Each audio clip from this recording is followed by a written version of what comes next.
Can you remarry after a divorce? I believe it's wrong. Your thoughts, please. Okay, sure. So Jesus was very blunt and straightforward about this one. Not a whole lot of digging we have to do. So let's just read the passage. And the Pharisees came up to him and tested him by asking, "Is it lawful to divorce one's wife for any cause?" He answered, "Have you not read that he who created them from the beginning made them male and female? And said, therefore a man shall leave his father and his mother and hold fast to his wife, and the two shall become one flesh. So they are no longer two, but one flesh. What therefore God has joined together, let man not separate." They said to him, "Why then did Moses command one to give a certificate of divorce and send her away?"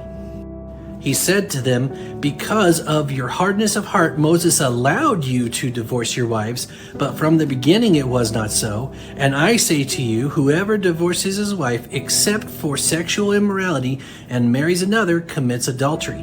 Okay, so what Jesus is plainly saying here is that if you divorce your spouse for any reason other than them being sexually unfaithful, and then you marry someone else, you're causing both you and your new spouse to commit adultery, because in God's eyes you were married to that first person, but he does give the exception.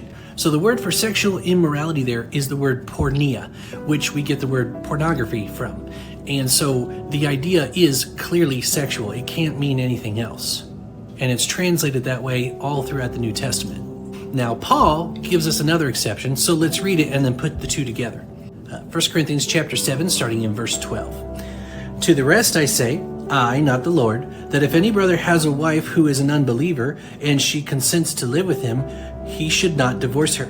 If any woman has a husband who is an unbeliever, and he consents to live with her, she should not divorce him." Now, first off, this is not permission to go marry an unbeliever. He has a completely separate passage where he says that's not a good idea. What he's saying is if a spouse comes to Christ and the other spouse is fine living with them, absolutely stay married. But then he goes on in verse 14, "For the unbelieving husband is made holy because of his wife, and the unbelieving wife is made holy because of her husband. Otherwise your children would be unclean, but as it is, they are holy." It's not saying they're saved. It's saying the process by which they can be made holy, they can be saved, comes from you. You are their greatest source of the gospel. Okay, verse 15.